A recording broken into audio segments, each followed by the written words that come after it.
Welcome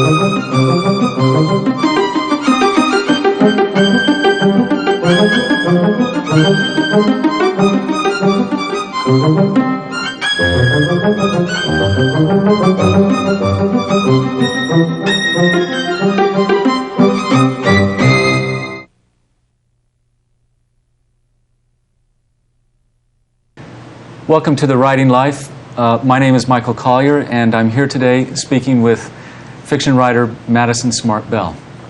Hi. Madison Smartt Bell is the author of 11 novels and 2 books of short stories. He also has a textbook about the craft of writing called Narrative Design. All Souls Rising is the first volume of a trilogy about the 18th century Haitian slave rebellion, and it was nominated as a finalist for the National Book Award. His most recent novel, Anything Goes, was published in July of this year. It chronicles the tour season of an almost promising rock and roll band, and it features a collaboration between Bell, the fiction writer, and poet-songwriter Wyn Cooper. I'd like to start a little bit with Anything Goes. It really is filled with some of your passions, which include music, guitars. Sure, yeah. No, it's I've been an amateur musician for most of my life, really. I grew up in Nashville, learned to play guitar when I was 11, and I played bluegrass through high school. And I played mandolin a little bit. I was never too good at any of these instruments, but I had a lot of fun with it. And at a certain point, about 10 years ago, I guess, I went back and got an electric guitar and taught myself a little bit more about how to play lead, and began to play around Baltimore occasionally with some students of mine, recent alumni really from Goucher College, who were musicians. And so that was one of the germs of this book, really, was a little bit of experience playing in some of the venues like what the book talks about, and playing covers pretty much strictly. This is a book about a band that has no ambition to do their own material in the beginning. Yeah. Why don't you read a passage from it that might give us a flavor? Yeah, I'll read a little bit here. This is the narrator of this book is a young kid, really 20 years old, called Jesse, and the leader of the band is quite some considerably older, and he's a little tyrannical and quirky. And one of his quirks is he refers to every place they play, no matter where it is or what it's actually called, as the Black Cat. So this little bit is actually just about place more than anything else. From Charleston, it was nothing to Beaufort, though it was a world away. Being that it wasn't too near a beach, Beaufort was not a tourist town. The original Black Cat was where we played there. That was the actual name of the place. It was a mile or so to the northwest of town, just near the bridge over the inlet by a crossroads called Lobico.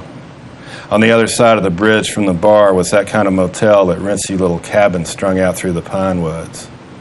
A far cry from that plush hotel in Charleston, but like Perry said, we could walk to work. The Black Cat was another cinder block box that would have done nice for a prison or an arms depot.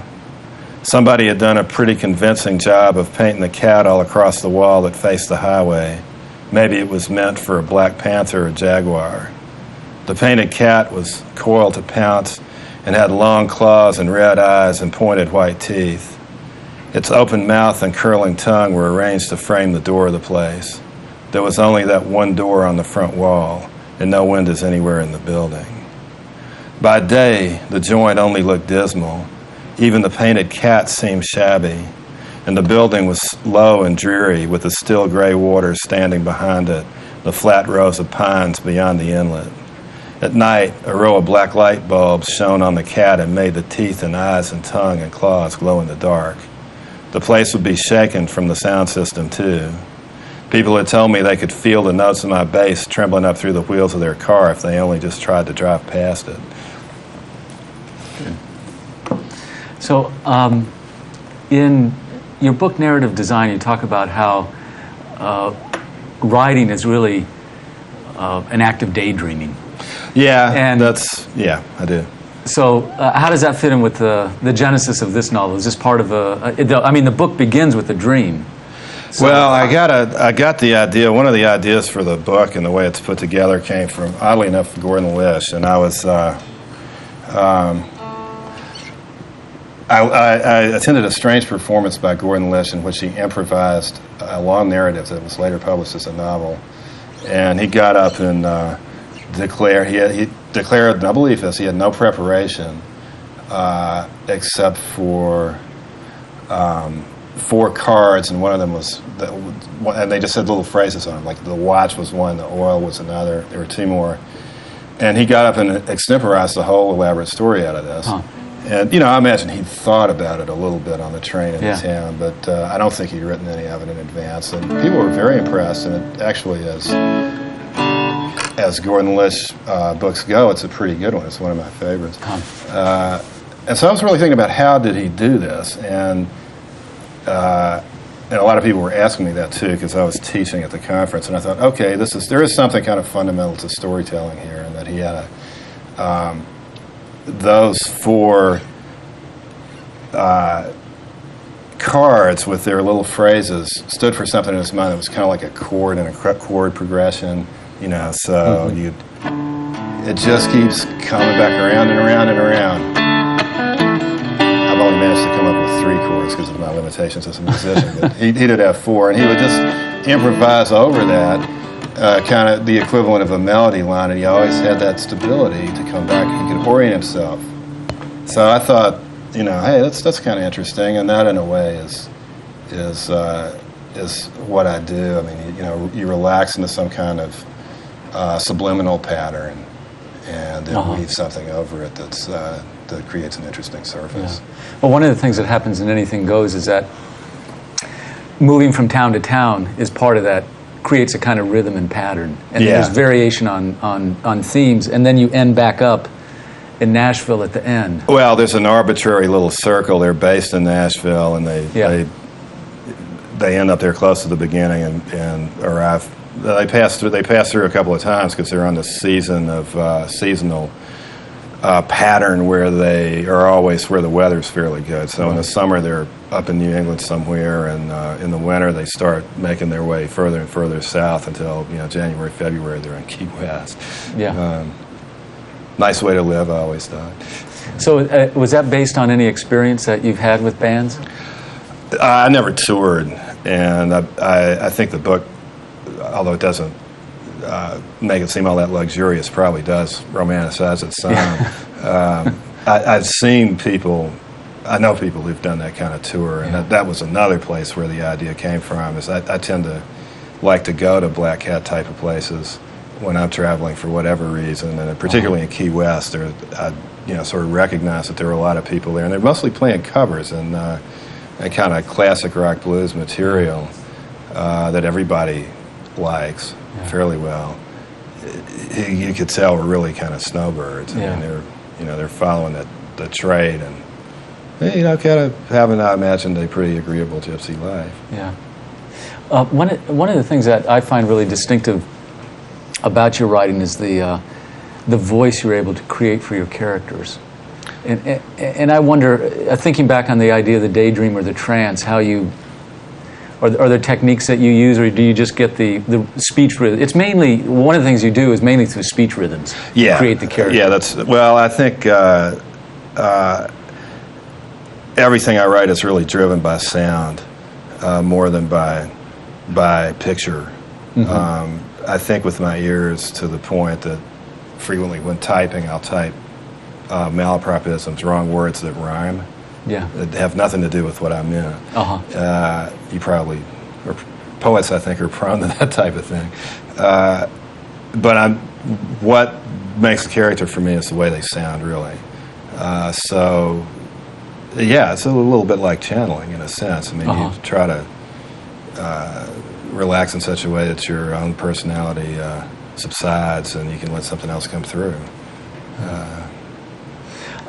One of the things I'm also interested in finding out about this book is the kind of collaboration that you had with poet and songwriter Wyn Cooper. Well, Wyn is an old friend of mine from Highlands College, and he accidentally became a songwriter through having one of his poems turned into Sheryl Crow's first hit song. Right, yeah. And so that was a really good thing for him in a lot of ways. He kind of retired from his other gainful activities, and for a while he had always been a big music head, but he'd never written any songs or intended to, but he got involved in working with people in her original group, particularly David Bearwall and Bill Bottrell, and wrote a lot of songs with them, and then for one reason or another, nothing came of that, and he was talking to me kind of unhappily about the turnaround of his songwriting projects. And meanwhile, I was halfway through this book in manuscript, and so I said, well, and I had no plan for it, really. I didn't have a very firm idea of where it was going to go. I had a kind of formula, like a chord progression, where this is what they do. They travel around up and down the East Coast, and I have these characters, and I have certain tensions between them because of their relationships. But I was really writing this book to entertain myself. I was doing it in between chapters, chapter by chapter of that huge, long historical novel. And so I wasn't like, it didn't have a lot of gravity in it, really. So I thought, well, Wyn, I'll send you this book, and if you want, write some songs as if they were by the characters. And if I like them, which I don't know if I will, I'll use them in the book. And that'll just be our deal. And you can shop them around as songs. Yeah. And that'll be our deal. And then as an afterthought, I said, and oh, by the way, I might try setting them to music. I didn't know if I could do that or not. I never had. Yeah. But I thought I would, I did mention that, and then that's what we ended up doing. We ended up doing quite a few, in fact. And there's a CD that came out of all that. Well, that you guys have. Because Wyn knew a lot of musicians in Vermont, I started out really with just a little kind of dictaphone type thing, a Walkman with a microphone, and I would tape these tunes with his words and mail them to him, and then he turned out to know a lot of musicians with home studios, so we started making dat tape of these songs in the summertime. I'd pass through there for a couple of days. We'd record a few of them, and then we ended up with enough to make a little promotional CD for the publisher, and that didn't get released. It didn't actually get released for people to buy, but it's around as a kind of instant collectible. It's kind of fun because they are, the songs are in the book, and I did in a way, songs that I liked that happened to work, I'd go to extra trouble to find some way to weave them into the narrative, make them make sense for one of the characters to have written and to connect with in some way, which every now and then proved to be a contortion. But play something. Well, here's what I thought I was going to ask you to do something here, because sure, I can't do it anymore. It's too. I can no longer read this poem because it's turned into the song for me. So there's no way I could read it right. So I want the audience to know that Michael is pretty much unprepared for this request and probably doesn't know this poem. But it's a poem by Wyn Cooper from his book, The Way Back, which is a great book.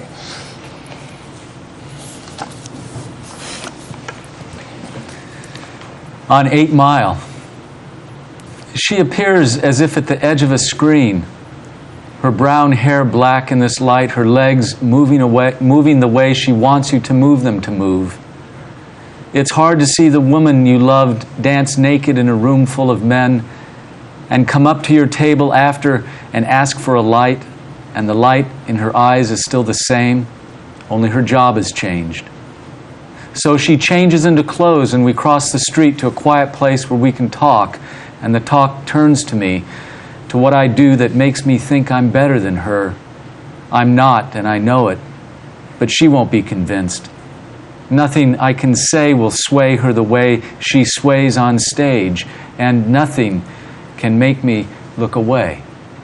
That was a poem I always liked, and I liked it without knowing the background, which is, Wyn told me later, it's set in Detroit, which is actually where he's from, and 8 Mile Road, which is where the title comes from, is a sort of dividing line between a suburban neighborhood and a kind of run down, sort of black cat neighborhood, really, where there's strip bars and such on one side, and then on the other side, yuppie restaurants. So that's basically the setting for the poem. And I had wanted to set that to music before we ever got involved with this project, and I never could get it to work, even before I started writing the book. But after we had written a couple of more conventional songs, I did manage to come up with something that I liked for it. In fact, it was one of my favorites from the whole operation.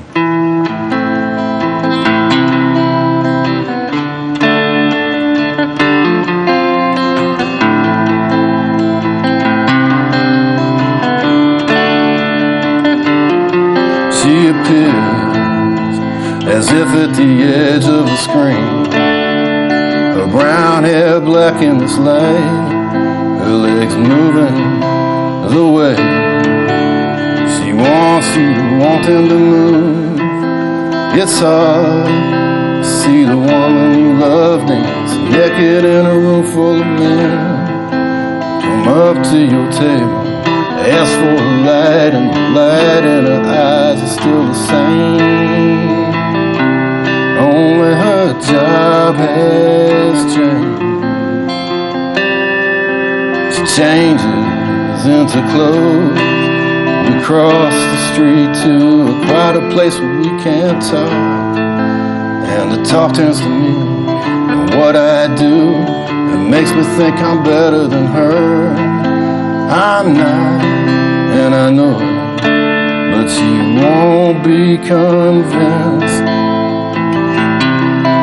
There's nothing I can say that will sway her the way she sways on stage, and nothing can make me look away.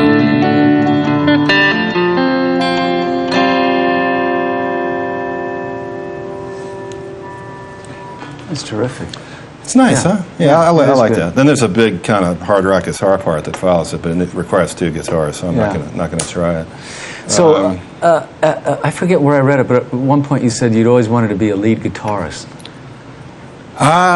Did I say that? Somewhere. I wanted to learn how to play lead. Lead. When I was taking guitar lessons at 12, I couldn't do it for some reason, and and I think it was when I was in the middle of these Haiti books, and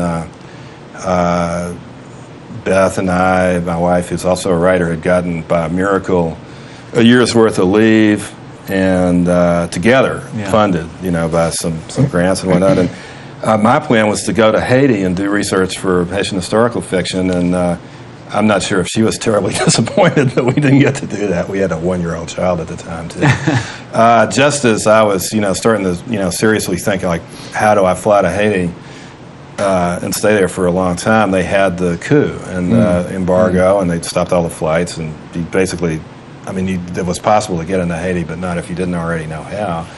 So I didn't go, and I stayed home and wrote the book off of research, and went later in '95, and I felt kind of frustrated. So I bought a guitar. I bought a really nice guitar, and I taught myself how to play lead finally by listening to and playing along with Cortez the Killer, Neil Young song, fairly simple one, but good, over and over and over and over and over. Yeah.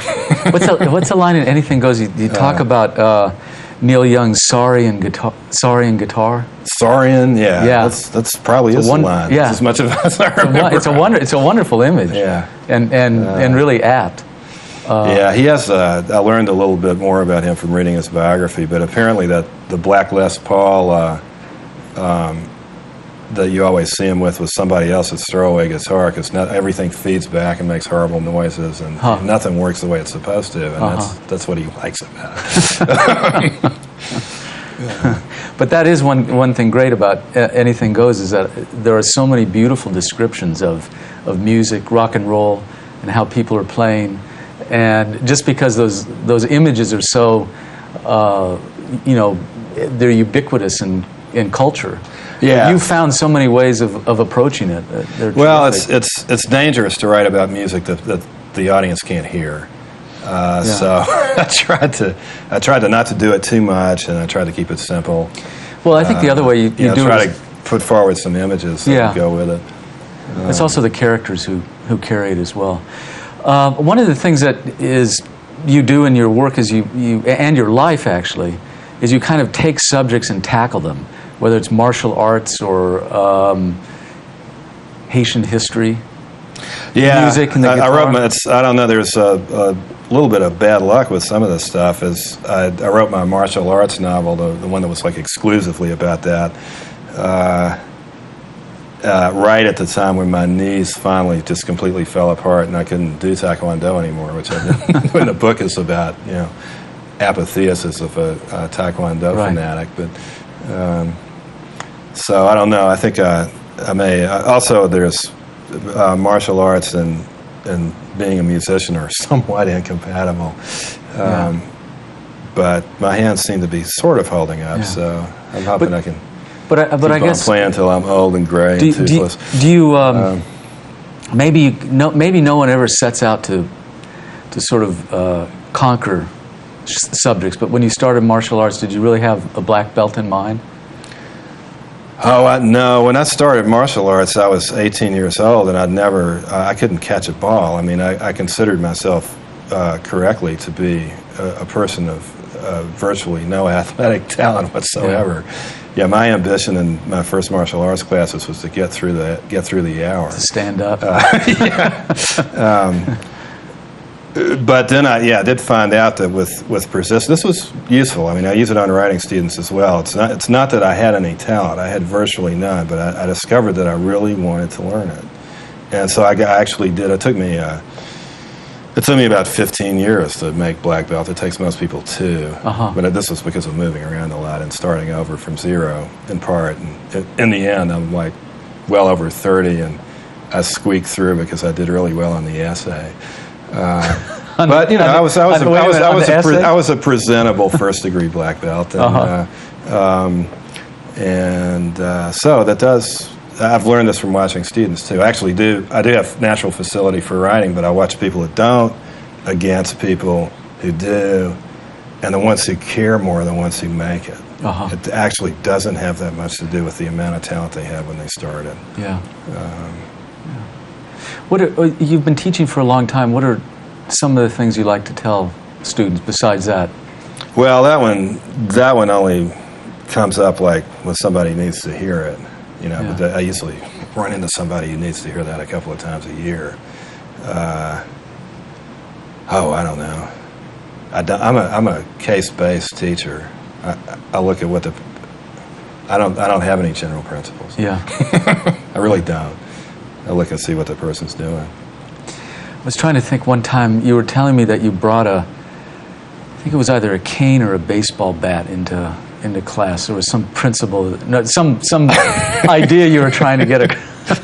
It might have involved a rat or a mouse or an insect, a large insect. I can't remember. Boy, I don't remember that either.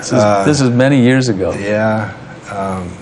I think Well, that probably would be a really interesting thread, but one that we ought not to. Do you want to play another lick? We have a little bit more. We got a little bit more time. A few more minutes. If there was a short lick you want to play. Let's see. Well, I could do. Otherwise, I'm going to ask you about Haiti. I could do another Wyn Cooper Good. Poem here. It's called 40 Words for Fear. You want to try reading it? Then we could just fade out on the song. It's the other post-it there. 40 Words for Fear. The snow is as blue as the sky was before the clouds that held the snow were formed, blue as it is now. The sun shines down to melt it, but trees block the way. Blue in the shadows it stays. The blue is what we're after, the high above, the here below, the cold news we have to know. Flocks of flakes big as birds change the plans we made. We don't fly south. We stay. We shovel it, we make a path, we follow the path to the woods, but cannot find the road. The road would lead us out, though all we need is here. We have 40 words for fear. Yeah, I figure that probably doesn't totally matter if I finish this in the time remaining because you can just fade out, but I would like to tell you that in our Vermont recording we did manage to have it end with a chorus of Chihuahuas. Really cool.